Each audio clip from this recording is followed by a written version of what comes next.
Klang, Selangor. Di sini lahirnya sebuah pertubuhan dikenali sebagai Sri Kandi Kebajikan Selangor. Diasas wanita berjiwa besar bernama Suryanita Safi'i.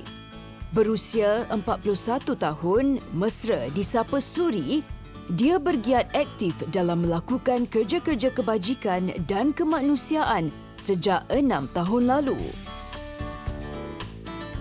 Walaupun agak baru NGO-nya, Suri bertekad untuk membantu mereka yang memerlukan sebaik-baiknya. Saban minggu diadakan perbincangan untuk merancang pelbagai aktiviti menyampaikan sumbangan. Dia kental dan sentiasa mencari ruang dan peluang untuk melakukan amal kebaikan, membantu mereka yang serba kekurangan.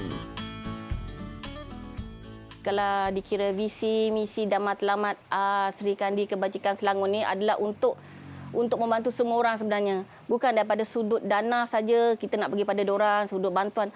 Daripada sudut maksudnya kaunseling, hikmat nasihat. Diorang kalau kita pergi, diorang bukan minta bantuan sebenarnya. Diorang perlukan sokongan untuk memberi kepercayaan, mandat kepercayaan kepada orang pun, untuk orang kenali kita pun bukan senang. Sebab kita biasa-biasa saja. Tapi salah satunya atas keikhlasan, kita bersifat baik dengan orang, insya-Allah orang beri kepercayaan pula kepada kita untuk memberi dana dan bersedekah kepada yang mereka yang memerlukan. Daripada situ saya didik diri saya dan ahli-ahli yang setia untuk terus dalam kebajikan. Alhamdulillah sampai sekarang kami ada dan masih lagi bersama dengan penyumbang-penyumbang yang setia bersama kami. Bantuan yang dihulurkan datang dalam pelbagai bentuk. Berikutan, Suri banyak melakukan pelbagai aktiviti memberi bantuan. Selain mencari dana, ada juga dermawan berjumpa Suri dan menyerahkan kepadanya untuk disampaikan kepada anak yatim dan keluarga asnaf. Sumbangan yang diberikan bukan sekadar wang ringgit mahupun bantuan makanan. Ada kalanya individu terbabit teruja disuntik kata-kata semangat dan ada tempat untuk meluahkan perasaan yang terbuku di hati, terutama ketika pandemik COVID-19.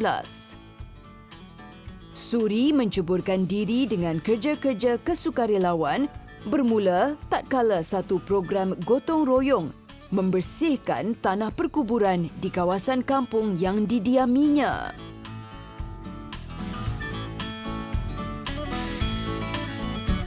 Pada tahun 2017 ke 18, bermulanya episod saya terjebak dalam dunia kebajikan ni adalah pada permulaannya saya nak masukkan anak saya dalam pembersihan kubur. Ada satu NGO ingin bersihkan kubur, jadi saya letak nama anak saya untuk diorang lebih anak-anak belia kan.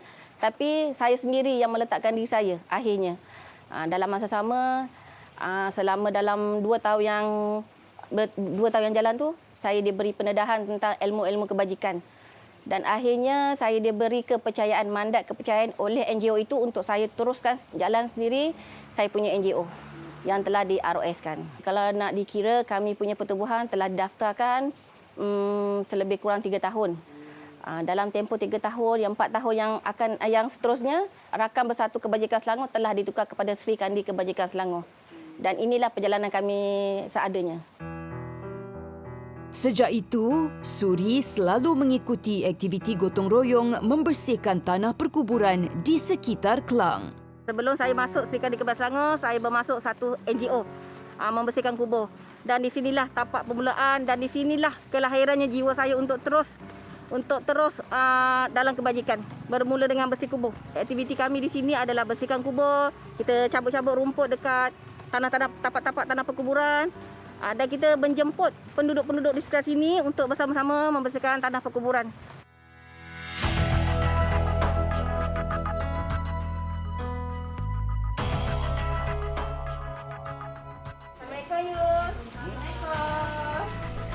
Setiap kali melakukan kerja-kerja kebaikan, pasti dipermudahkan segala urusan. Sudah menjadi rutin Suri dan sukarelawannya membeli barangan keperluan untuk disampaikan pada penerima di Pasar Mini Siti Fatihah. Kedai runcit ini terletak di Sungai Udang, Klang. Pemiliknya sering kali juga berkongsi rezeki dengan menyumbangkan minyak masak, gula, sardin, mi segera untuk menambah barangan keperluan disampaikan kepada penerima melalui suri. Saya pun terima kasih dengan Suri. Pasal kalau dia tak ada bagi tahu saya pun, kita tak tahu nak bagi dia ke mana, kita tak tahu yang mana asnaf, yang mana anak yatim. Tapi Suri bagi tahu saya pun terpanggil lah, memang ada niat jugalah dengan kenal Suri. Daripada situ kita mulai dah bagi-bagi rezeki lah. Macam kita bertambah membagi lebih, Allah bagi lebih rezeki dengan kita juga.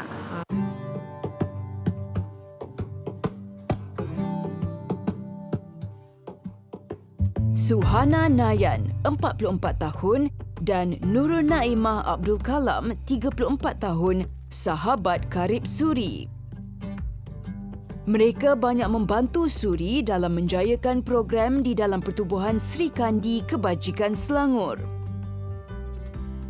Suri dan sukarelawannya sentiasa bekerja keras mencari rezeki tambahan untuk menyediakan bahan-bahan sumbangan. Keprihatinan masyarakat untuk menyampaikan sumbangan amat dihargai Suri dan sahabatnya. Sebelum PKP tu, kita akan buat setiap tahun macam 100 asnaf untuk macam yang setahun punya kita buat untuk bagi-bagi asnaf untuk 100 orang lah. So kita akan buat satu surat, kita akan pergi ke kedai-kedai. Kita bagi surat, okey siapa nak buat sumbangan boleh call kami lah. Seeloknya kami minta barang. Kalau seeloknya kita minta barang, tapi kalau dia tak beli barang, dia akan bagi kita duit seikhlas hati. Macam tu. Ataupun kita tinggalkan surat, 2-3 hari dia akan call, boleh tak ambil barang? Kita orang dah sediakan barang, boleh, okey kita ambil. Macam tu je. Kita galakkan dia orang bagi barang sebenarnya, daripada dia orang bagi duit. So daripada barang tu kita akan agihkan kepada orang-orang kampung ni semua yang memerlukan lah. Memang ramai yang pun. Ni tadi pun, kejap tadi ada juga yang WhatsApp, Kak ada tak bantuan? PKP ni ramai yang terkesan. Yang wajib tu macam beras, gula, minyak, telur. Macam 4 item tu memang wajib. Tapi kita akan selitkanlah barang-barang yang lain yang ikut keperluan. Selalunya bajet kita orang satu family RM50. Itu standard lah. 50. Kalau ada orang yang bagi lebih, kita akan bagi lagi, tambah lagi. Cabarannya banyak jugalah. Kadang-kadang orang salah gunakan nama kita untuk kepentingan mereka. Kadang-kadang orang kata kita yang gunakan duit tu untuk keperluan kita. So, banyak jugalah penindasan dari segi situ. Cumanya bila kita yang bekerja, kita tahulah ke mana duit tu pergi. Tambah lagi kita dapat benda hari yang sangat tegas. So, kita orang, sebab saya sebagai pencatat dan juga rekod segala laporan yang terima. Dan laporan ni kita terus hantar ke bahagian audit, kita hantar ke bahagian ROS. So, bila kita hantar, kita sendiri tahu ke mana duit tu sebenarnya pergi. So, bila orang kata kita ni ambil duit ke, orang kata kita ni salah guna duit ke, dan ada juga yang menggunakan nama kita untuk kepentingan orang lain. Itu antara cabaran yang paling besar lah. Cabaran kecil tu semua, yang biasa-biasa tu, alhamdulillah kita dapat atasi lah. Di musim-musim pandemik ni, banyak jugalah. Kadang-kadang macam bertubi-tubi mesej masuk. Kami perlukan bantuan, kami perlu bantuan, kami perlu bantuan. Bukan sahaja daerah Selangor, tapi luar daripada kawasan Selangor. Sabah, paling jauh Sabah. Tapi kita nak buat macam mana? Kalau dekat-dekat kawasan Selangor, insya-Allah kita masih boleh bantu. Kalau daripada Sabah, Sarawak tu agak susah jugalah. So kita pun bagi maklumat apa yang kita dapat.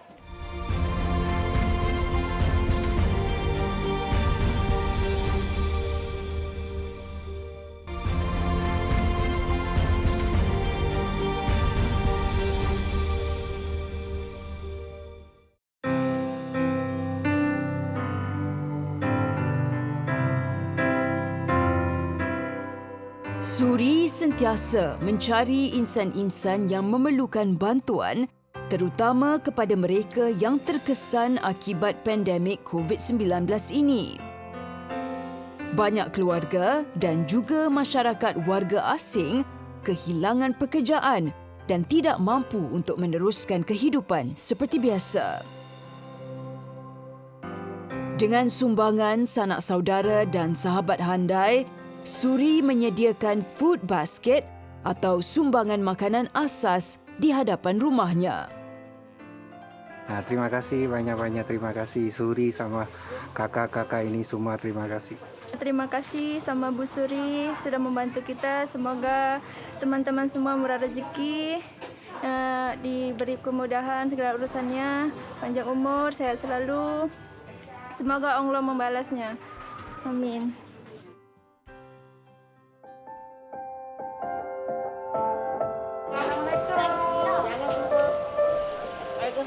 Penubuhan badan bukan kerajaan NGO yang memberi bantuan kemanusiaan semakin banyak, ibarat cendawan tumbuh selepas hujan. Namun, tidak semua NGO menjaga kebajikan seseorang insan itu sehingga mereka ini mampu untuk berdiri sendiri.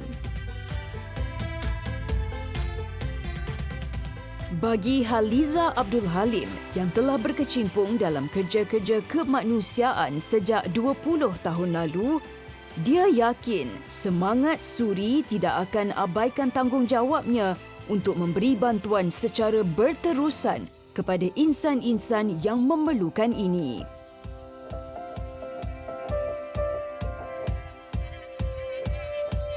Sesekali, Suri dan ahli jawatan kuasanya turut menyertai aktiviti Haliza menyampaikan sumbangan makanan kepada gelandangan atau sahabat jalanan di sekitar jambatan Sungai Klang. 2019 diorang ni join program apa namanya yang bertanjak, orang Kelang bertanjak pergi ke santuni rakan jalanan, gelandangan di Chowkit sekitar lah. So jadi sejak tu kita berhubung. Kalau Suri selalu kes dia banyak sini yang sakit-sakit lah.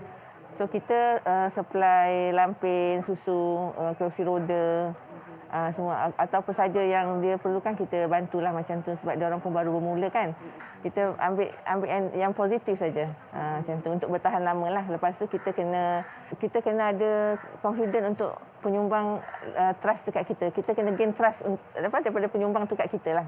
Okey, daripada Buy to Feed sendiri kita tahu dia satu NGO yang besar. Tetapi mereka tidak pandang rendah kepada kami yang NGO yang kecil-kecil. Orang kata suang-suang kuku ni, tidak nafikan. Cuma jiwa kami sangat besar untuk membantu orang. Daripada sudut situ, okey, Puan Haliza Abdul Halim, Buy to Feed punya chairman ni, dia yang pandang kami daripada sudut rendah sampai ke atas, dia nampak kesungguhan kami. Daripada situ dia membantu penduduk-penduduk area sini yang memerlukan bantuan seperti pampers ke, rumah bocor ke. Jadi saya tak ada dana. Saya sampaikan kepada Puan Haliza hajat saya. Alhamdulillah, segala hajat saya tidak pernah ditolak lah. Dia permudahkan dengan bantuan-bantuan rakan-rakan beliau.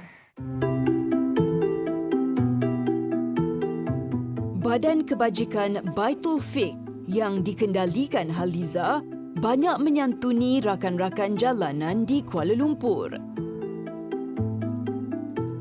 Manakala Pertubuhan Sri Kandi Kebajikan Selangor pula di bawah pimpinan Suri membantu golongan sahabat jalanan yang menetap di sekitar Kelang dan Pelabuhan Kelang, Selangor.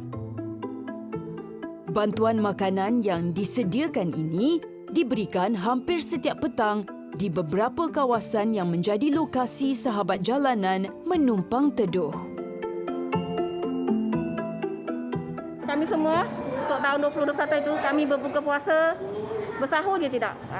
Banyak kali lah beberapa kali kita berbuka puasa sebab kita hantar makanan dan kita berpuasa dengan diorang di sini. Inilah sebahagian keluarga saya juga ni. Sejarah mereka saya tak pernah ambil tahu. Kadang saya dimarah, jangan bantu diorang. Saya tak nak ambil tahu sebab ini sebahagian keluarga Islam saya. Inilah dia. Diorang pun kenal saya macam mana. Ada nama kat sini, dia tulis. Cakap saya tak ada makanan, datang, telefon. Kami datang. Memang baguslah daripada segi dia mencari dana sumbangan tu dia memang bagus. Kita orang ni memang guru-guru tu biasalah.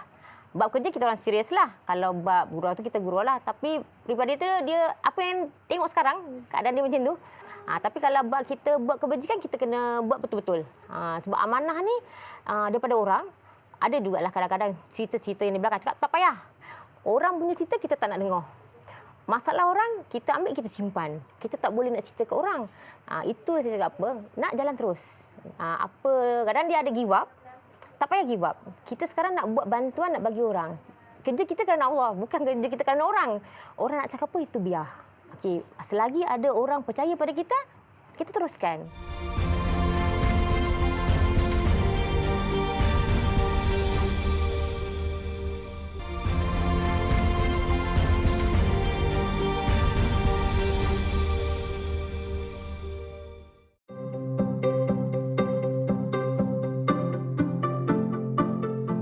Sebagai ibu tunggal, pelbagai cabaran yang perlu diharungi tatkala membesarkan anak-anak tanpa suami di sisi. Bagi Suri, dia tidak memerlukan pasangan untuk membentukkan sebuah keluarga yang indah. Kekuatan dan semangat daripada anak-anak jagaannya menjadi pembakar semangat dirinya untuk membantu insan yang memerlukan. Pernah melalui fasa kesusahan suatu masa dulu, dia membesarkan 3 anak kandung, Muhammad Firdaus Fitri Muhammad Asri 19 tahun, Muhammad Firdi Akasha 17 tahun dan Sri Fatin Maisarah 15 tahun. Suri turut menjaga seorang anak angkat, 2 orang anak kakaknya serta seorang anak yatim piatu yang menumpang kasih di bawah jagaannya sejak lebih 30 tahun lalu. Kalau ikutkan, kekuatan saya adalah anak-anak. Ramai kata, kenapa nak buat? Kau sendiri susah, kenapa nak bantu orang? Sebab saya cakap, saya susah, saya nak bantu orang. Jadi daripada situ, kekuatan saya adalah anak-anak. Di mana anak-anak, di mana kalau saya keluar, ada anak-anak adalah doa saya sebenarnya. Jadi bila orang tengok saya pegang anak sendiri saya jaga, anak orang saya jaga, anak arwah kakak saya jaga. Jadi daripada situ kekuatan saya untuk terus membantu orang. Dan pengalaman saya menjadi ibu tunggal yang pernah susah, saya pergunakan, saya motivasi kebalik kepada yang baru menjadi ibu tunggal yang rasa macam diorang tak tahu apa yang perlu diorang buat. Ada kala, Suri turut memberikan pendedahan awal dunia kerja-kerja amal kebajikan kepada anak-anaknya dengan membawa mereka menyantuni golongan yang memerlukan. Dia bersyukur anak-anaknya sentiasa memberi sokongan dan memahami kesibukan Suri.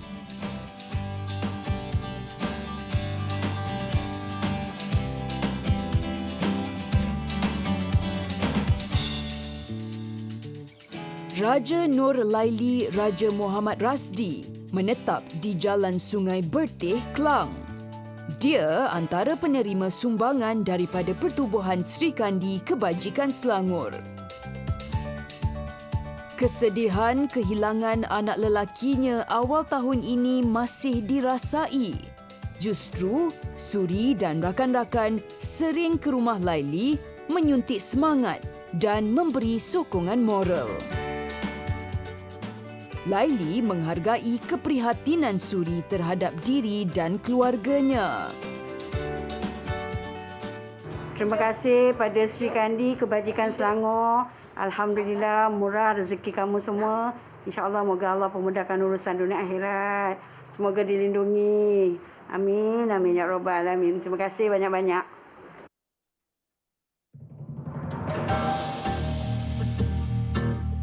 Selain membantu masyarakat sekeliling, Suri turut memanjangkan bantuan kepada ahli-ahli persatuannya yang turut berada dalam kesusahan. Siti Wahayu Muhammad Arif mempunyai seorang daripada anaknya kurang upaya yang memerlukan lampin pakai buang serta susu tepung. Siti kini tidak bekerja demi menjaga anak-anaknya.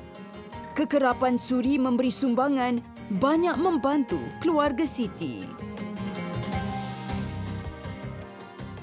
Terima kasih Kak Suri daripada Sri Kandi Selangor yang datang sedia datang rumah kami ni. Yang tak sebab apa ni datang melawat anak saya, datang beri bantuan kepada kami. Dengan ni kami terima kasih banyaklah.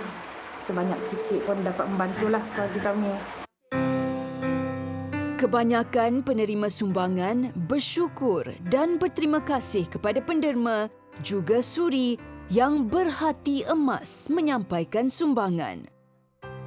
Bagi Naimah, sebagai setiausaha, mengharapkan suri diberi kesihatan berpanjangan untuk sama-sama meneruskan kerja kebajikan demi ummah. Dari hati saya cuma berharap Kak Suri diberikan kesihatan yang sangat baik, diberi kekuatan, diberi tulang belakang yang betul-betul kuat untuk terus maju ke depan. Sebab kita ni kat belakang, kita cuma boleh sama-sama bangkit untuk terus maju ke hadapan lah. Kita sebagai kawan-kawan pun boleh jadi backup yang sangat kuat untuk Suri lah. Walaupun jatuh bangun dia, tak pernah cerita kat orang pun, tak pernah cerita. Itulah kita cuma harapkan dia terus kuat. Suri bersama rakan-rakan seperjuangannya ikhlas dalam membantu golongan yang memerlukan. Sumbangan yang disampaikan mengikut keperluan pemohon sama ada dari segi bentuk makanan, bahan dapur mahupun peralatan perubatan dan kesihatan. Suri sedaya upaya mencari dana dan sumbangan agar dia dapat penuhi permintaan masyarakat yang memerlukan. Saya selalu terangkan kepada ahli-ahli AJK dan sesiapa saja yang rasa tersuka tengok cara saya membantu rakan-rakan. Walaupun Wak Imah kawan sekolah saya. Sebab dia kata peranan kau besar. Seorang ibu tunggal yang perlu kerja dan masa sama saya pergi buat kebajikan, bila masa kau nak berehat? Okey, jadi saya cakap berehat tu bila-bila kita boleh berehat. Tapi perjalanan kita untuk buat kebajikan tu tak perlu berhenti. Jadi saya sarankan kepada diorang, kau buat kerja aktiviti kau dekat rumah. Yang penting utama ikhlas. Saya selalu cakap dengan diorang, ikhlas, bila kau ikhlas lillahi ta'ala, perjalanan kau untuk buat kebajikan tu tak ada masalah. Dalam menjalankan kerja-kerja kemanusiaan, perlu ikhlas dan paling penting tidak mengharapkan sanjungan manusia, tetapi keredaan ilahi.